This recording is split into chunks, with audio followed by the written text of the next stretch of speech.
व्याप्तमेन चराचरम् तत्पदं दर्शितं येन तस्मै श्री गुरुवे नमः।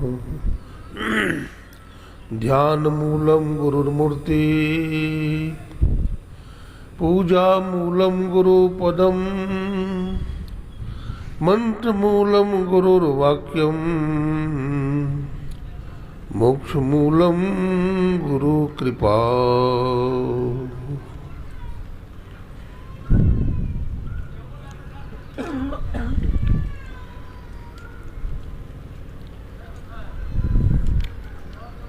आवागमन के चक्र को मिटाने वाले,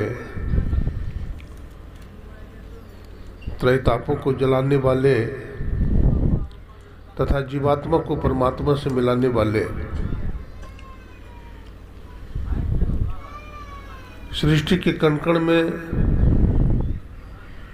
ओतप्रोत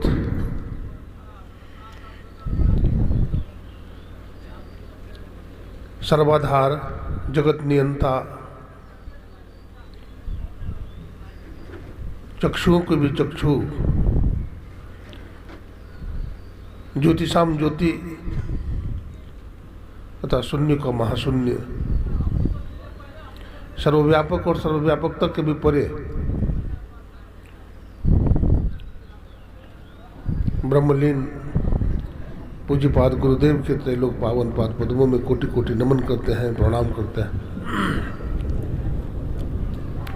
इनके मस्तिष्क स्वरूप ब्रह्मलीन पूज्यपाद महर्षि संत प्रमथ जी महाराज, इनके हृदय स्वरूप पूज्यपाद ब्रह्मलीन महर्षि साहिब स्वामी जी महाराज तथा दिल्ली प्रवास में विराजमान पूज्यपाद आचार्य श्री महर्षि हरिनंदन प्रमथ जी महाराज के चरणों में कोटि कोटि नमन करते हैं, प्रणाम करते हैं। मंच पर विराजमान हमारे आदरणीय शंकर बाबा और हमारे साधक वृंद, साध्वी जी, सत्संग प्रेमी सज्जनों, भक्तिमती माताओं, बहनों, सबों को हम नमन करते हैं, प्रणाम करते हैं।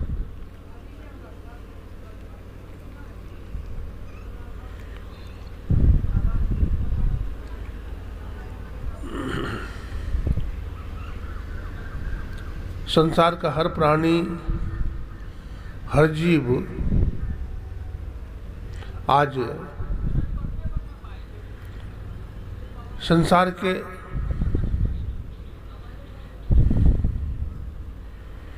प्रचंड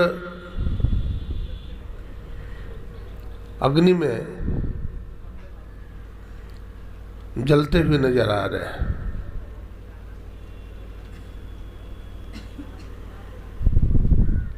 संसार के दावानल से बचने के लिए संत महात्मा कहते हैं, सत्य को पकड़ो, उस परमात्मा को पकड़ो जो दुख भंजन है, जो कृपा सिंधु है, जो जीव के अंतःकरण में, समस्त सृष्टि के अंतःकरण में सर्वव्यापक है। ऐसे प्रभु का सहारा लो।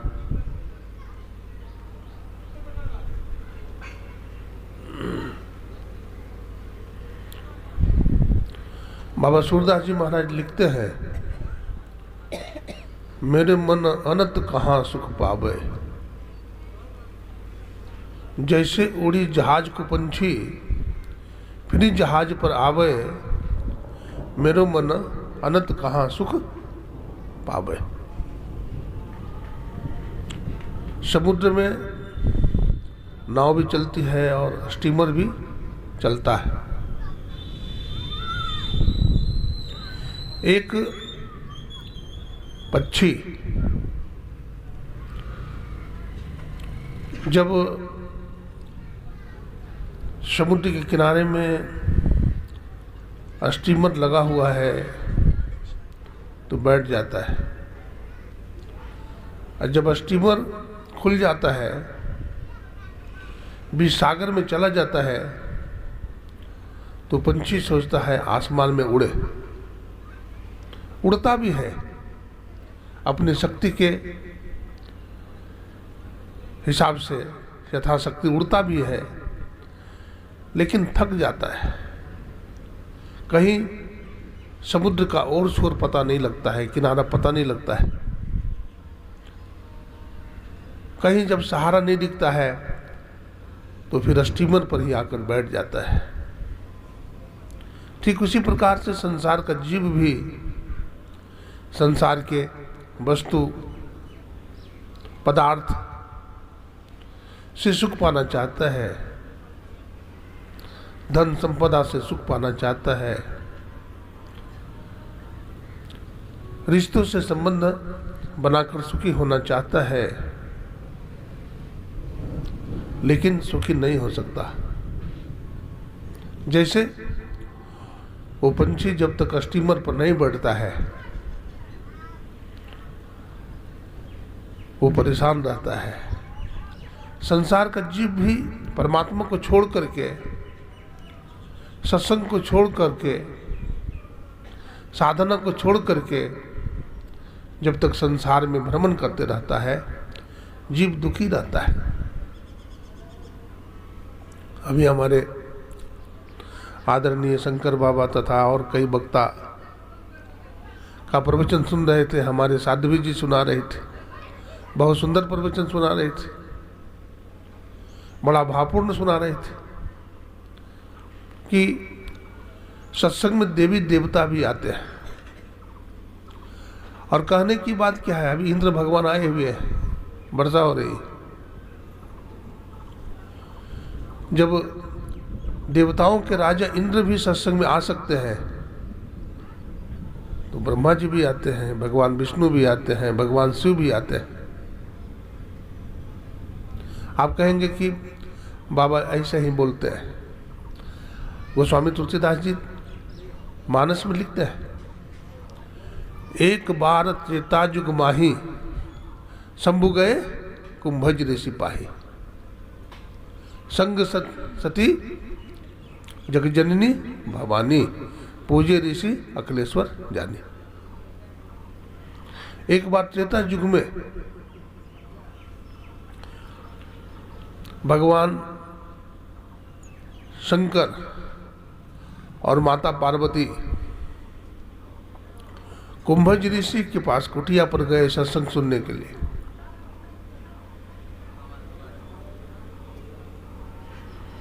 तो भगवान शंकर और सती महारानी भी सत्संग सुनने के लिए जाते हैं ऋषि मुनि के कुटिया पर, और हम सत्संग में नहीं आना चाहते हैं। जब भगवान शंकर, भगवान विष्णु, ब्रह्मा, इंद्र का भी कल्याण सत्संग के अलावा नहीं होता, तो फिर हमें सच्चा सुख, सच्चा आनंद भी संसार के पदार्थों से नहीं आ सकता है। हम भी सत्संग को ही पकड़े। देखिए, हम लोग बंधे हुए हैं। जगत गुरु शंकराचार्य जी महाराज अपने प्रश्नोत्तरी में लिखते हैं, बद्धो ही को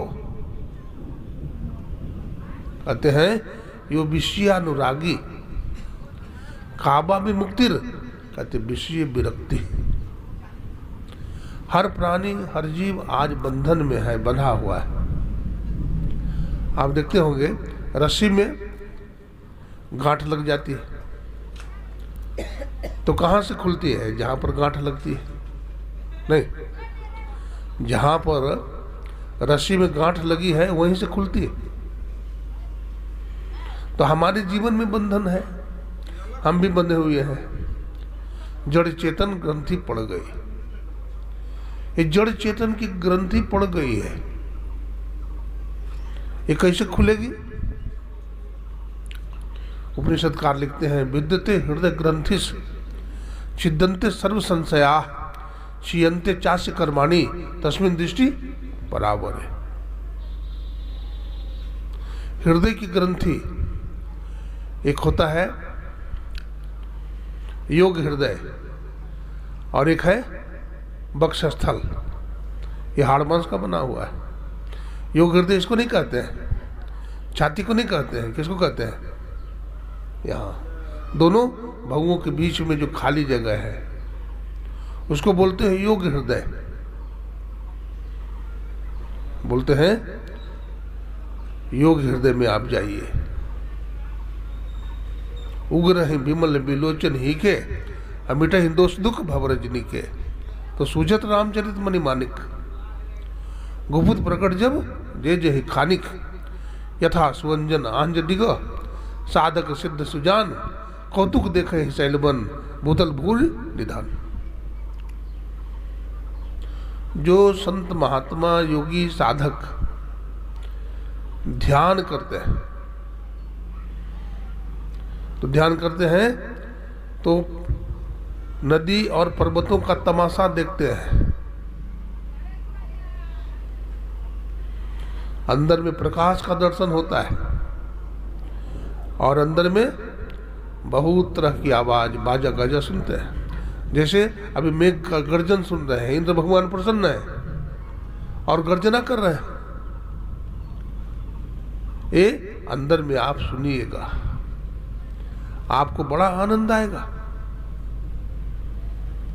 अगर कोई साधक प्रकाश को अपने अंदर में देखता है और अपने अंदर शब्द को सुनता है, तो समझिए परमात्मा के बहुत नजदीक है, वो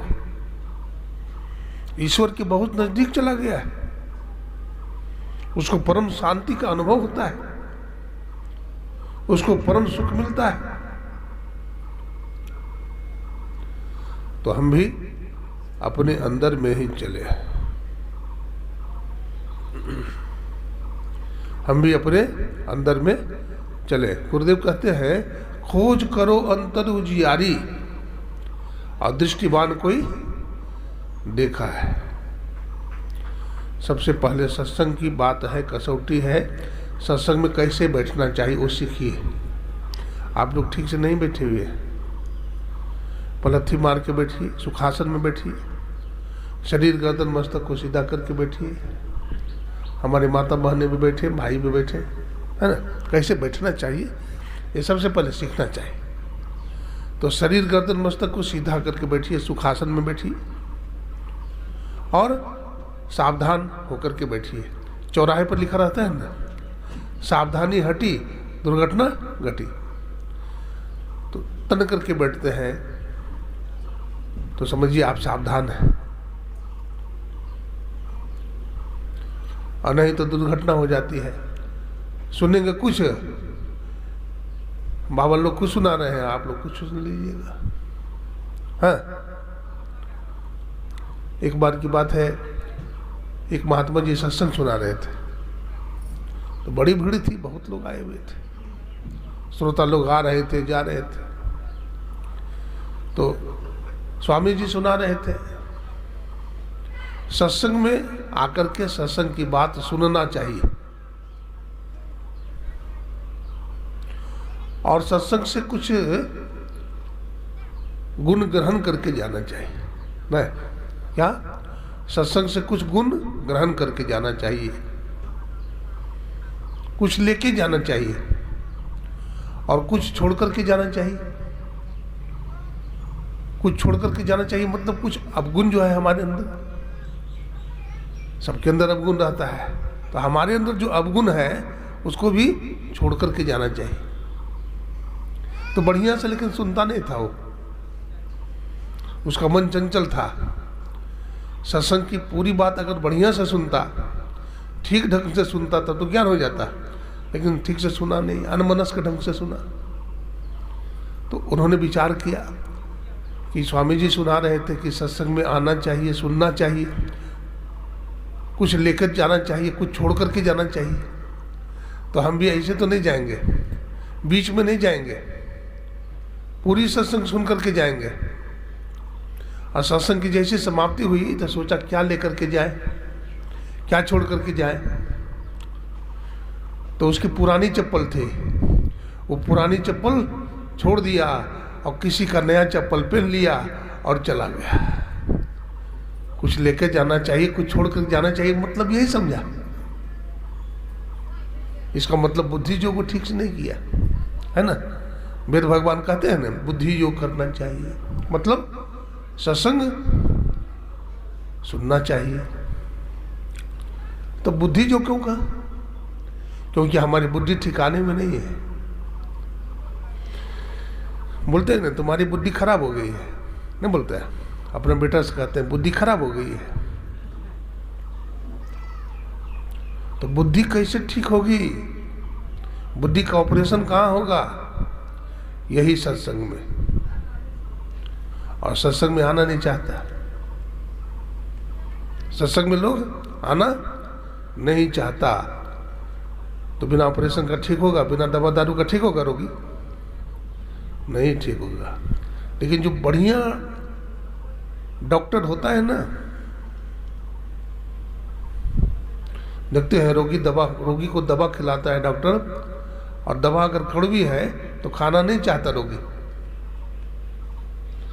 तो जो नया डॉक्टर होता है, जिसको कम अनुभव है, रोगी को छोड़ देता है, चलो खाओ या न खाओ, हमें तो पैसा मिलेगा ही।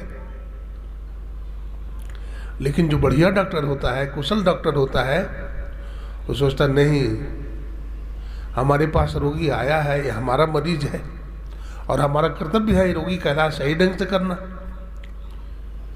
अगर सही ढंग से नहीं करेंगे तो इसको लाभ नहीं होगा। ये पैसा हमें दे करके चला जाएगा, हम पर कर्ज चढ़ जाएगा। वो धार्मिक जो रहेगा, अच्छे जो सदगुरु होते हैं, जैसे डॉक्टर 3 तरह के होते हैं। एक डॉक्टर के पास जाते हैं तो क्या हुआ, तो सर्दी खांसी, तो 2-4 दवा लिख दिया, बोला इसको सुबह में खाना है, इसको शाम में खाना है, और कोई मतलब नहीं। लेकिन दूसरा जो डॉक्टर है, मध्यम क्लास का जो डॉक्टर है, वो दवा भी दिया और परहेज भी बता दिया, देखो मिठाई मत खाना, मिठाई मत खाना, चावल मत खाना, ठंडा में इधर उधर मत घूमना, परहेज में रहना। तो दूसरा डॉक्टर दवा भी लिखा और परहेज भी लिखा। और तीसरा डॉक्टर कुछ कड़ी दवा उसको पिला रहा था, तो बार बार उल्टी कर रहा था, वो नहीं खाना चाहता था, उगल देता था। तो जो कुशल डॉक्टर था, अपने कंपाउंडर से कहा इसको पकड़ो, लिटाओ, लिटाया और जबरदस्ती डॉक्टर उसको दवा खिला दिया, उसके पेट में चला गया। तो उसका रोग ठीक होगा कि नहीं? तो तीसरा तरह का जो सदगुरु होते हैं, वो डॉक्टर को ठीक कर देता है। वो डॉक्टर का, वो रोगी का सही इलाज करते हैं। दवा जो खाए उसी के काम की ना। डॉक्टर के पास गए, दवा लिख दिया, हम दवा खाते नहीं है तो फायदा नहीं होगा, लाभ नहीं होगा। दवा खाना चाहिए।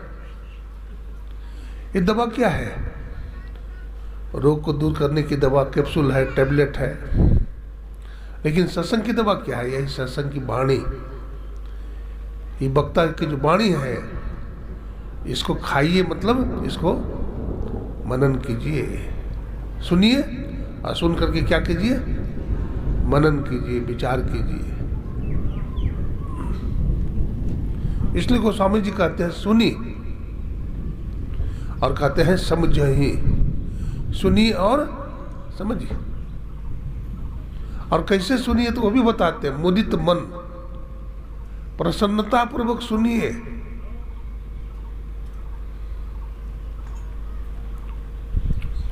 और मंजन कीजिए, मज्जहि अति अनुराग। जो सुने हैं सही सुने हैं कि गलत भी सुने हैं? क्या वक्ता जो सुनाए हैं सही सुनाए हैं कि गलत सुनाए? मज्जहि, उसका मंजन कीजिए, उसको फटकिए। जैसे माता बहनें चावल फटकती है तो भूसा बाहर निकाल देती है। ठीक उसी तरह से मज्जन कीजिए अनुराग प्रेम सहित, तो कहते लह 4 फल अछत तनु साधु समाज प्रियाग। आपको 4 फल मिल जाएगा। क्या?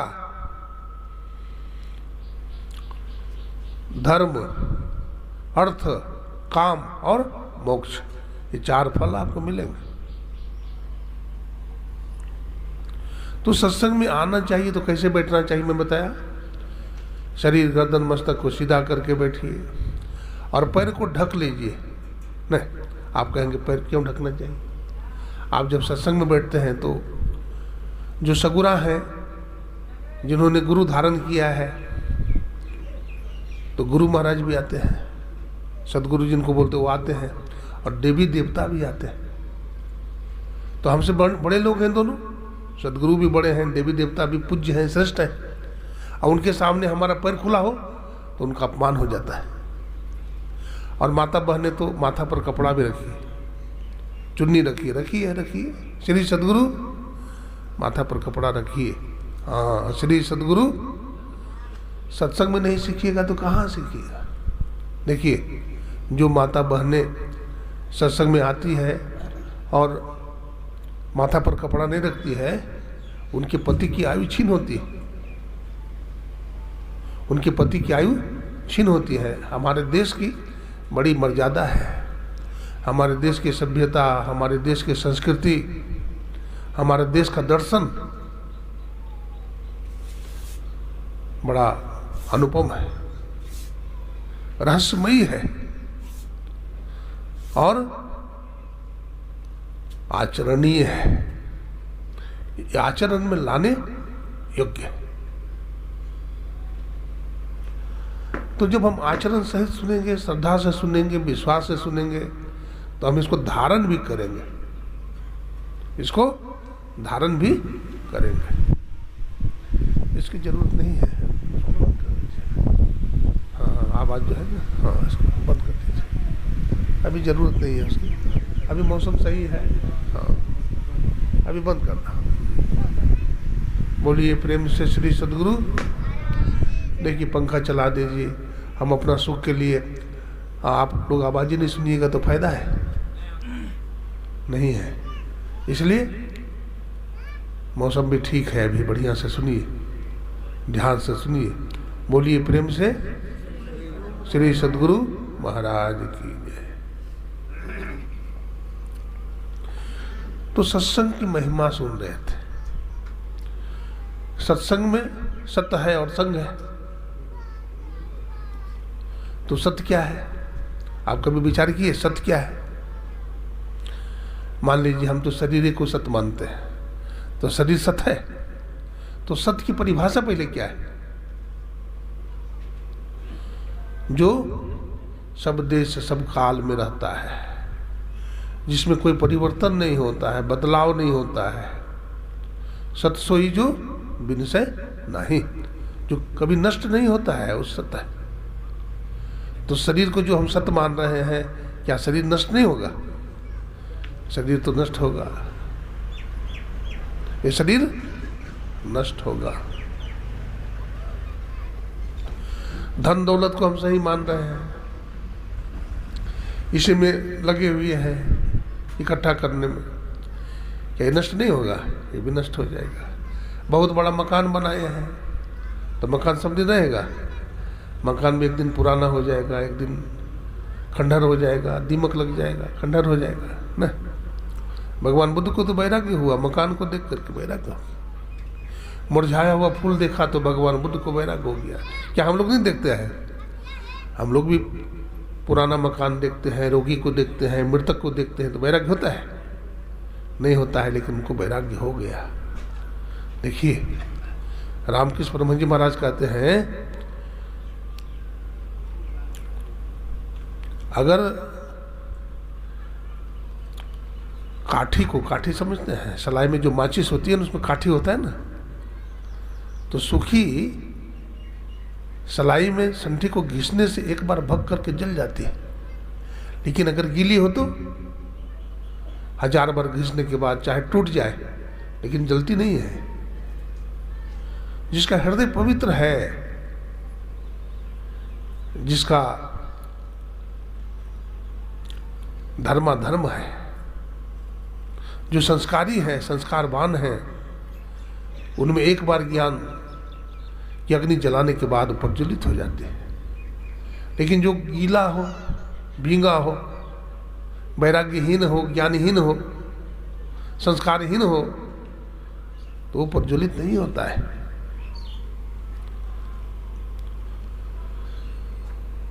अपो दीपो भव, भगवान बुद्ध कहते हैं तुम प्रकाश स्वरूप हो, तुम ज्ञान स्वरूप हो, अपनी ज्योति को प्रकट करो।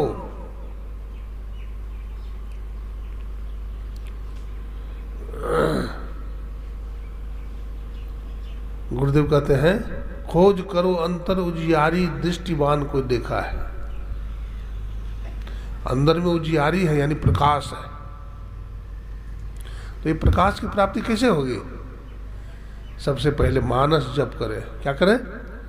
मानस जप करें। हमारा मन जो संसार में दौड़ रहा है, चक्कर काट रहा है,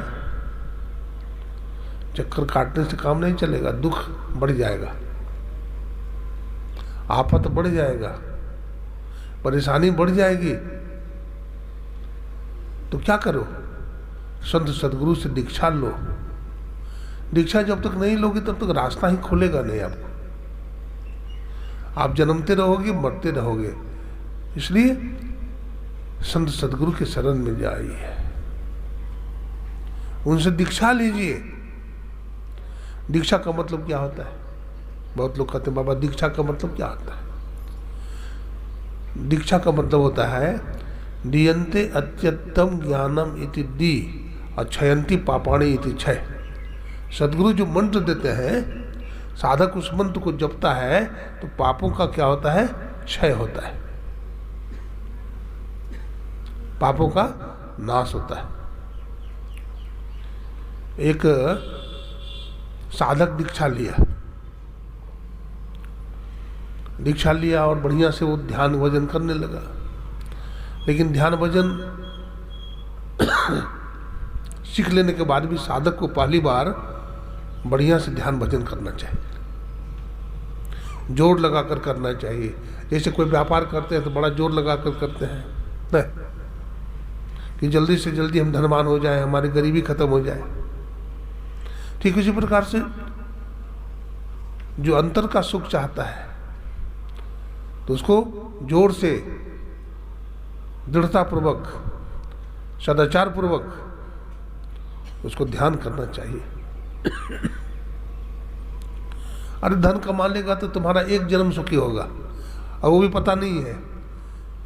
एक जन्म भी पूरा रूप से सुखी नहीं होगा, 50 साल में ही मर गए। लेकिन अगर भजन कर लोगे तो तुम्हारा जन्म जन्मांतर सुखी हो जाएगा। मकान बना लोगे तो एक जन्म के लिए होगा ना, क्या पता तुम्हारा बेटा बेटी भोगेगा कि नहीं भोगेगा, तुम भी पूरा भोगोगे कि नहीं भोगोगे। लेकिन अगर सत्संग कर लिया, अगर आप भजन कर लिया। एक घर में एक गांव में कहिए एक सेठ जी थे, बहुत पैसा वाला, बहुत पैसा वाला। तो बहुत धन कमाया सेठ जी ने, अपना बेटा को विदेश में पढ़ाया, अमेरिका में। बेटा पढ़ लिख करके बहुत बड़ा ऑफिसर बन गया, जिसको डीएम बोलते हैं, डिस्ट्रिक्ट मजिस्ट्रेट, कलेक्टर साहब बन गया। बाप को कुछ बीमारी हो गई, बाप का शरीर छूट गया। ठीक है, बेटा बड़ा होनहार था, बहुत पैसा कमाता था। वो सेठ की इच्छा थी कि हम 25 मंजिला मकान बनाए और एक बहुत बड़ा कारखाना खोलें। 2 तमन्ना थी उसकी। लेकिन बाप मर गया तो बेटा धनवान था, पैसा बहुत कमाता था, 25 मंजिला मकान बना दिया और फैक्ट्री भी खोल दिया। फैक्ट्री भी बढ़िया चलने लगी, मैं कहता हूँ कि 2 इच्छा तो पूरा कर दिया, 25 मंजिला मकान भी बना दिया और कारखाना भी खोल दिया। लेकिन सेठ ने जो, उसके पिता ने जो भजन नहीं किया, इसको भरपाई किया? वो नहीं किया। भजन खुद करना पड़ेगा। जैसे आप भोजन करेंगे तो आपका पेट भरेगा, आपका बेटा का पेट नहीं भरेगा, आपकी धर्मपत्नी का पेट नहीं भरेगा। ठीक उसी प्रकार से भजन आप करेंगे तो आपको शांति मिलेगी, आपको ईश्वर मिलेंगे, आपका दुख दूर होगा। मीराबाई कहती है, मेरे सब दुख दूर हुए जब से तेरा नाम लिया। हे प्रभु, हमारे जीवन के सब दुख दूर हो गए जब से तुम्हारे शरण में आ गए, जब से तुम्हारे शरण में आ गए। सुधांशु जी महाराज एक भजन गाते हैं, जगत में चिंता मिटी उसी की जो तेरे शरणों में आ गए हैं। जगत में चिंता मिटी उसी की जो तेरे चरणों में आ गए हैं। वही सदा ही हरे भरे हैं जो तेरे चरणों में आ गए हैं। बनाओ राजा कहीं वो बनकर, बना भिखारी कहीं वो बनकर, उन्हीं के दर्शन फूले फले हैं, उन्हीं की किस्मत फूले फले हैं जो तेरे चरणों में आ गए हैं। जगत में चिंता मिटी उसी की जो तेरे चरणों में आ गए हैं। प्रभु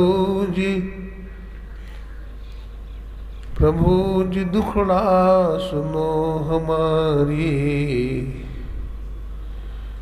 प्रभु जी दुखड़ा सुनो हमारी। हम तेरे चरणों में आ चुके हैं। जगत में चिंता मिटी उसी की जो तेरे चरणों में आ गए हैं। वही सदा ही हरे भरे हैं जो तेरे चरणों में आ गए हैं। प्रभु जी विनती सुनो हमारी, हमारी बिगड़ी दशा हमारी। हम चलते चलते अब थक चुके हैं, तुम्हारे चरणों में आ गए हैं। अब चलते चलते हम थक चुके हैं, तुम्हारी चरणों में आ गए हैं। हे प्रभु, संसार की माया को देखते देखते यहाँ कोई सुखी नहीं है, सब दुखी है, सब रोगी है, सब बंधन में पड़े हुए हैं, सब आवागमन के चक्र में पड़े हुए हैं। और इस आवागमन में चलते चलते हम थक चुके हैं। अब हम आपके शरण में आ चुके हैं। अब हम पर कृपा कीजिए, हम पर दया कीजिए और हमको ज्ञान दीजिए, हमको भक्ति का रास्ता बताइए।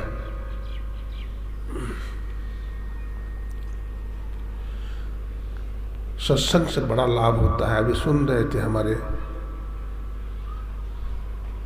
शंकर बाबा से और हमारे साध्वी जी से भी सुन रहे थे, बहुत अच्छी अच्छी बात सुन रहे थे। सत्संग से बड़ा लाभ होता है। क्या लाभ होता है? और सत्संग में नहीं आएंगे तो क्या हानि होगी?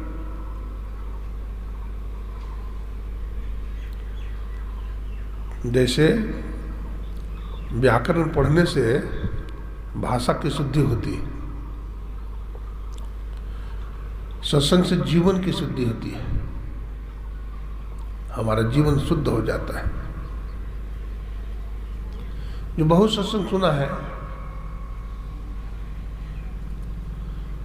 तो उसको मनुष्य का शरीर मिल जाएगा। जो बहुत सत्संग सुना है और उसका आचरण भी किया है, उसको मनुष्य का शरीर मिलेगा। और जो न सत्संग किया, न भजन किया, न सदगुरु के शरण में गया, उसको मनुष्य का शरीर नहीं मिलेगा। 84 लाख योनि में भटकता रहेगा। सत्संग ज्ञान भूमि है। जैसे धरती से अन्न पैदा होता है और वृक्ष से फल पैदा होता है, ठीक उसी तरह से सत्संग से ज्ञान मिलता है। सत्संग से ज्ञान मिलता है। सत्संग करने वाला आदमी गरीब नहीं होता है। देखिए, भगवान श्री राम के शरण में विभीषण चला गया ना। रावण को सोने की लंका है ना, सोने की लंका है रावण को। रावण तो भगवान के शरण में नहीं गया, माता जानकी का हरण कर लिया। और विभीषण जी महाराज ने मना किया, समझाया, तो विभीषण जी को लात मार दिया, बोला चले जाओ तुम। तो विभीषण ने सोचा कि हम इसका लात क्यों खाए, पापी का लात। अगर भगवान के शरण में चले जाएंगे तो हमारा कल्याण भी होगा। तो चला गया भगवान राम के शरण में। भगवान राम के शरण में गया ना, अपना वेश बदल करके गया। लेकिन भगवान राम तो पहचान गया। जैसे सती महारानी गई थी वेश बदल करके, तो भगवान राम पहचान गए ना। क्या कहते हैं भगवान राम? कहु लंकेश कुशल परिवारा, कुशल कुठार वास तुम्हारा, खल मंडली बसे दिन राति। कहो लंकेश ठीक हो ना, कुशल हो? तो वहां पर अंगद जी महाराज थे, सुग्रीव जी महाराज थे, चौंक गए, बोले प्रभु अभी रावण जिंदा है, अभी मरा नहीं है। विभीषण शरण में आया तो लंकेश बना दिया। कल आप बड़े भोले भाले हो, सीधे साधे हो, अगर रावण भी अपनी गलती स्वीकार कर ले, आपके शरण में आ जाए, तो उसको कहाँ का राजा बनाओगे? भगवान राम ने कहा, सुनो सुग्रीव, विभीषण हमारे शरण में आया है, रावण हमारे शरण में नहीं आएगा। बोला आ गया तो क्या करोगे? बोला आ गया तो 2 भाई वनवासी हैं, राम लक्ष्मण। अभी भरत और शत्रुघ्न का राज्य अयोध्या तो शेष ही है, सुरक्षित है, उसको अवधपति बना दूंगा। राम दुबिर न भासते, राम दोबारा नहीं बोलता, एक बार बोलता है। रघुकुल रीत सदा चली आई, अप्राण जाए पर वचन न जाए। अब देखिए, विभीषण जी भगवान राम के शरण में चला गया। अब भगवान राम ने कहा लंकेश, बोला समुद्र से जल ले आओ। समुद्र से जल लाया और भगवान राम ने तिलक कर दिया और लंकेश बना दिया। तो जो गरीब आदमी था, जिसकी पत्नी का भी हरण कर लिया था रावण ने, राजपाट हरण कर लिया था, उसको राज्य मिल गया, धन मिल गया कि नहीं? और देखिए सुग्रीव का जो भाई था, बड़ा दुष्ट था, उसकी पत्नी का हरण कर लिया, राज्य से बाहर निकाल दिया। लेकिन भगवान राम के जब शरण में चला गया तो भगवान राम ने किष्किंधा का राजा बना दिया। तो यदि सत्संग करेंगे तो आप महाराजा बन जाएंगे, और नहीं तो गरीब बने रहेंगे, नहीं तो सदा गरीब बने रहेंगे। आपकी गरीबी कभी दूर नहीं होगी। आपका जस फैल जाएगा दुनिया में। जो भक्त होते हैं, गुरु भक्त होते हैं, उसकी कीर्ति फैल जाती है। विभीषण का जस फैल गया, क्यों? भगवान राम के शरण में आ गए। विभीषण का जस इसलिए नहीं है कि रावण का भाई है, विभीषण का जस इसलिए है कि श्री राम भक्त है। सुग्रीव का भी जस इसलिए नहीं है कि बाली का भाई है, अत्याचारी का भाई है। सुग्रीव का जस इसलिए है कि सुग्रीव भगवान श्री राम का भक्त है। बीच बात में ठोक ठाक नहीं करो।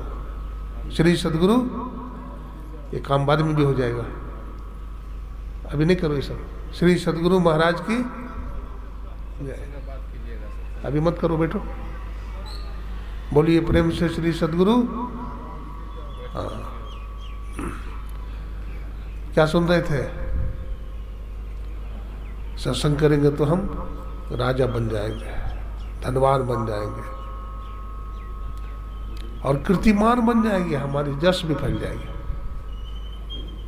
अब हमारा भला होगा, हम चरित्रवान शीलवान बन जाएंगे और पूर्ण शांति मिल जाएगा, आवागमन के चक्र से छूट जाएंगे, ये सब लाभ होगा। और नहीं करेंगे तो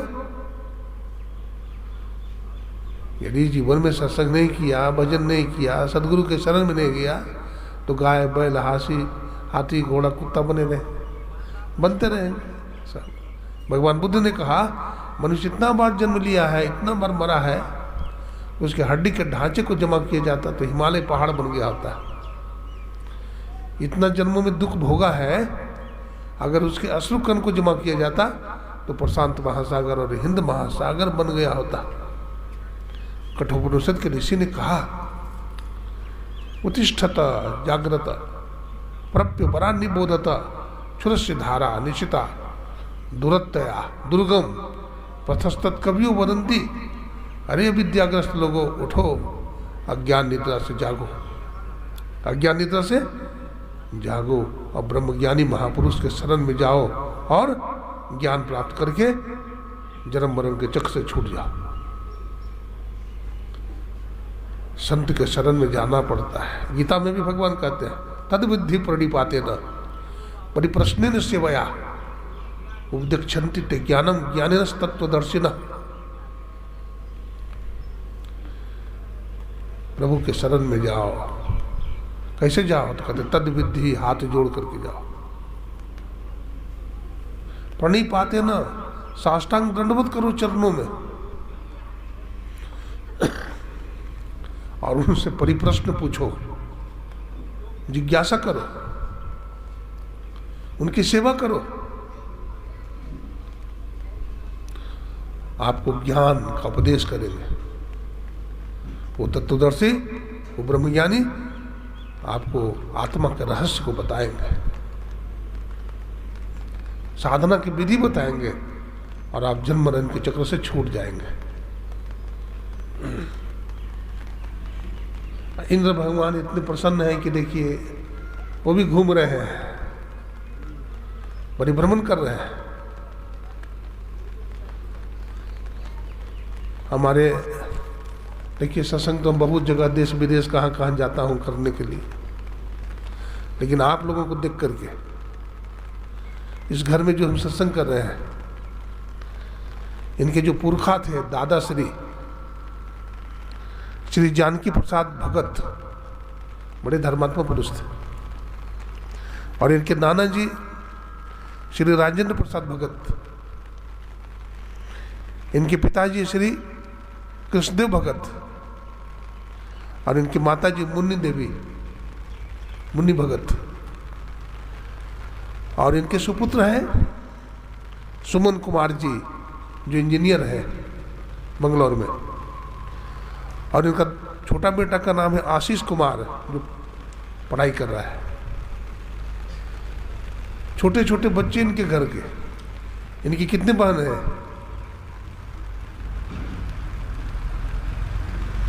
बोलिए। 2 बहन हैं, वो भी सत्संगी, बड़ी संस्कारी है।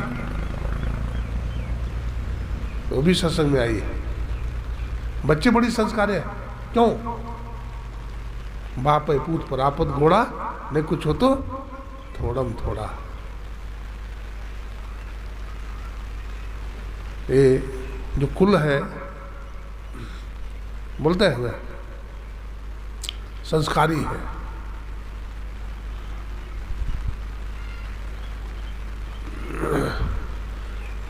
तो सत्संग को पकड़ना चाहिए, सत्संग करना चाहिए। सत्संग की बात सुन रहे थे आप लोग, सुनते रहिए। सत्संग से क्या लाभ होता है, यही सुन रहे थे। सत्संग की क्या महिमा। एक बार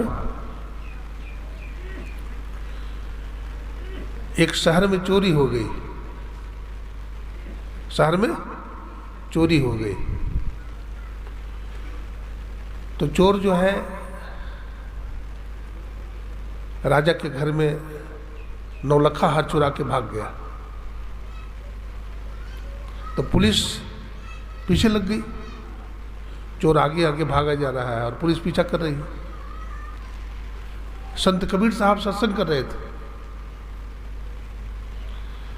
और सब सत्संगी लोग राम नाम की चदरियाँ ओढ़ करके बैठे हुए थे, सत्संग सुन रहे थे। तो चोर भी सोचा कहाँ भागे, भागने का तो मौका नहीं। तो वही झुंड में छिप गया, सत्संगी के झुंड में, और वो भी राम नाम की चदरियाँ ओढ़ लिया और भी सुनने लगा। पुलिस सोचती है कि भाई कहाँ भाग गया। तो कबीर साहब तो प्रवचन कर रहे थे। कबीर साहब से पूछा कि बाबा देखिए ना, अभी चोर आया है भाग कर किधर। तो संत कबीर साहब कहते देखो भाई, हम तो सत्संग करते हैं, हम सत्संग कर रहे हैं। तुम्हारा चोर को तो हम देखा नहीं, और यहाँ चोर का क्या काम है, यहाँ तो सब सत्संगी लोग सुन रहे हैं। चोर भी देखिए छिप गया। सत्य में इतना बल है। बहुत लोग कहते हैं कि बाबा हम जो है ना दीक्षा तो ले लिए हैं, लेकिन बाबा हम वकील हैं, हमको झूठ बोलना पड़ता है बाबा।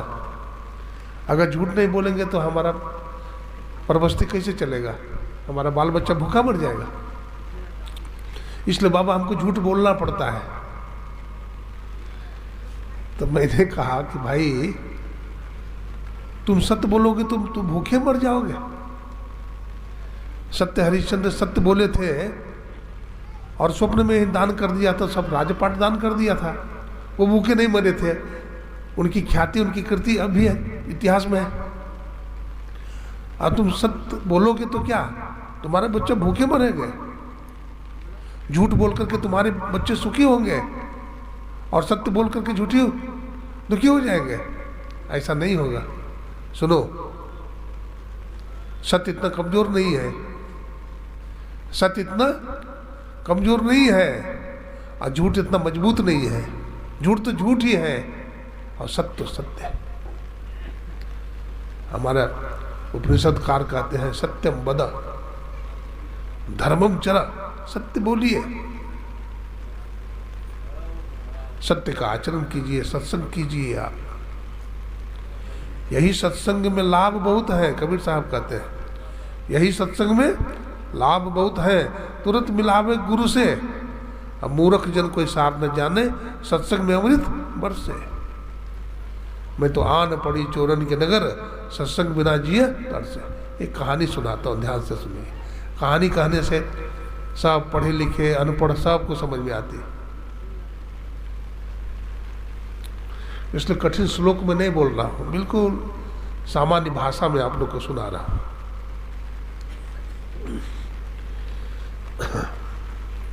श्री सद्गुरु महाराज की जय। एक बार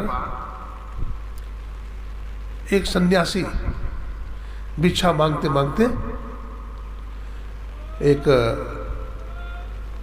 चक्रवर्ती सम्राट के घर में आ गया। वो चक्रवर्ती सम्राट बड़ा नास्तिक था, ईश्वर को नहीं मानता था। साधु महात्मा को नहीं मानता था, दान नहीं करता था, बड़ा कृपण था, कंजूस था। तो महात्मा जी बड़े तेजस्वी थे, भजनानंदी थे। महात्मा जी ने भिक्षा मांगा, भिक्षाम देहि, तो राजा वहीं बैठा था। महात्मा को देख करके उसका मन बदल गया। किसी को आज तक दिया नहीं था कुछ, लेकिन महात्मा के शरीर में तेज था, तेजस्वी महात्मा था, भजनानंदी था। तो कहा अपने द्वारपाल से कि द्वारपाल जी, इस महात्मा को भिक्षा दे दो। तो द्वारपाल अंदर में गया और भिक्षा महात्मा जी के कमंडल में दाल रोटी सब्जी डाल दी। महात्मा जी भिक्षा ग्रहण किया। इतने में बारिश होने लगी, जैसे भी बारिश हो रही है। तो सोचा कि बारिश में कहाँ जाएंगे, अब भोजन हो ही गया, रात में बैठ करके भजन करेंगे, यहाँ सुबह चल देंगे। तो राजा साहब से आदेश लेना चाहिए। राजा साहब के पास गया, बोला राजन, रात का समय है, अब भोजन कर ही लिए, रात में भजन यही कर लेंगे, सुबह में चल देंगे, आपका आदेश हो तो रह ले। बोला हाँ रह लो, कोई बात नहीं है। सारे कमरे खाली है, किसी कमरा में अपना आसन लगा लीजिए। तो महात्मा जी ने अपना आसन लगा लिया, पूरी रात बैठ करके भजन किया।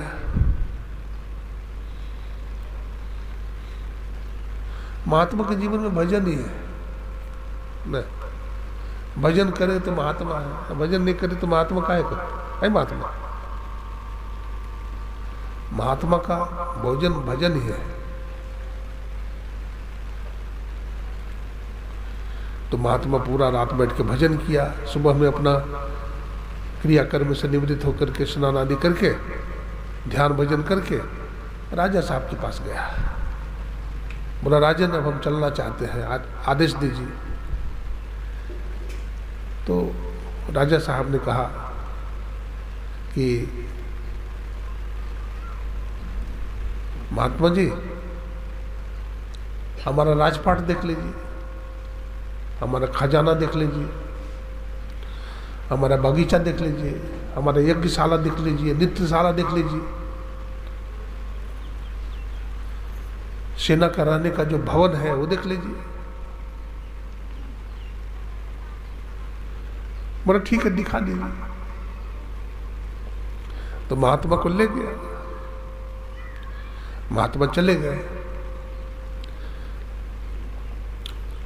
बहुत सारी तिजोरियां हैं, सब तिजोरी सोने की है। अब बताइए, तिजोरी ही सोना का है तो उसमें हीरा से कुछ कम होगा? हीरा से कुछ कम नहीं होगा, सब में हीरे भरे।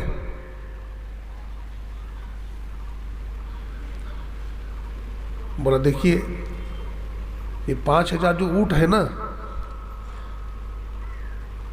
इस पर हमारी तिजोरी की चाबियां चलती है। अब बताइए, 5000 ऊंट पर वो चक्रवर्ती सम्राट की केवल तिजोरी की चाबी चलती है। अब बताइए कितनी तिजोरी होगी, कितना बड़ा राजा होगा। लेकिन महात्मा को कोई विशेष आश्चर्य नहीं हुआ, क्योंकि महात्मा भी राजाना घर से ही आया था, धन दौलत का बाढ़ देखा था, अब वैराग्य हो गया, विरक्त हो गया, प्रभु में लग गया, भजन में। तो उसको आश्चर्य नहीं हुआ। जैसे भगवान बुद्ध को ले जाता था कोई राजा अपना घर में, तो भगवान बुद्ध को आश्चर्य नहीं होता था, क्योंकि ये सब नाशवान चीज है, ये रहने वाला चीज नहीं है। ये तो अनर्थ का कारण है। किसी के पास बहुत धन है और धन का भोग केवल अपने लिए करता है, तो अनर्थ का कारण है, वो बर्बाद कर देगा। धन है तो बांटो, अच्छे काम में लगाओ और बढ़ेगा। रहमन कवि कहते हैं, जो जल बाढ़े नाव में, घर में बाढ़े दाम, दो हाथ उलीचिए यही से अनोखा। नाव चल रही है पानी में, नदी में, और अगर मान लीजिए नौका में छेद हो गया तो नाविक क्या करेगा? पानी को बाहर निकालेगा कि और भर लेगा? बाहर निकालेगा, वरना नाव डूब जाएगी। ठीक उसी तरह से हमारे जीवन में भी बहुत धन अगर भगवान ने दिया है, ईश्वर ने दिया है, तो उसको अच्छे काम में लगाइए। आप देखते होंगे किसान थोड़ा सा बीज बोता है और कितना गुना होकर के आता है ना। As you sow as you reap, जैसा बोगे वैसा काटोगे आप। बोया पेड़ बबूल का, तो बोलते आम कहाँ से खाए? पूरे जीवन बबूल लगाया तो आम कहाँ से खाओगे तुम, है ना।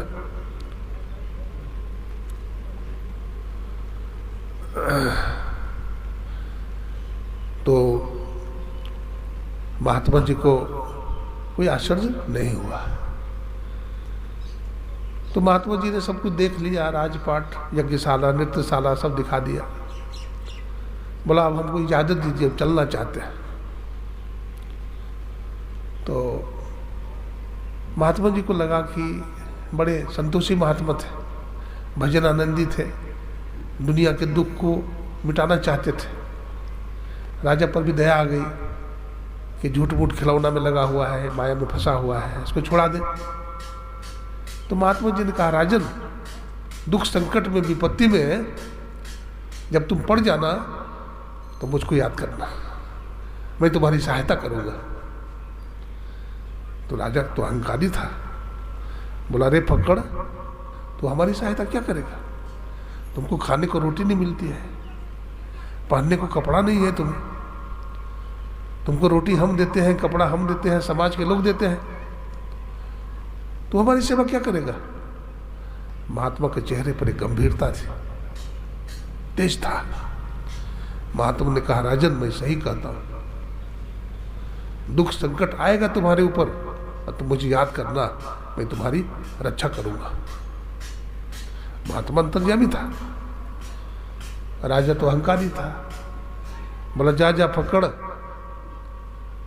हम तुमको याद क्या करेंगे, तुम हमें क्या दे सकता है?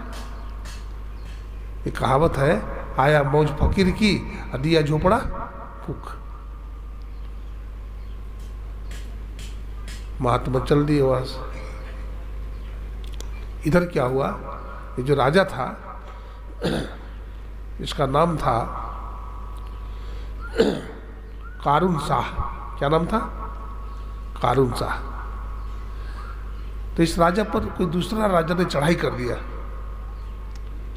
कारून शाह हार गया युद्ध में, कारून शाह को पकड़ लिया और उसको कारागार में बंद कर दिया। 15 दिन कारागार में रखा। उसके बाद अपने सिपाहियों से कहा, वो मेरे सैनिकों, एक बहुत बड़ी चिता जलाओ और इस राजा को पकड़ कर लाओ और जलती चिता में जला दो, झोंक दो। अब राजा को जब लाने लगा ना तो थर थर कांपने लगा। बोला अब तक तो राजपाट ही गया था, अब तक तो रानी से हाथ धोना पड़ा, बेटा बेटी से हाथ धोना पड़ा, लेकिन अब तो जीवन भी जा रहा है। थर थर कांपने लगा। हारे को हरिनाम। जब व्यक्ति जीवन में हार जाता है तो भगवान का सहारा लेता है। बोले दुख में सुमिरन सब करे, और सुख में करे न कोई, और जो सुख में सुमिरन करे कहते दुख काहे को। अब वो राजा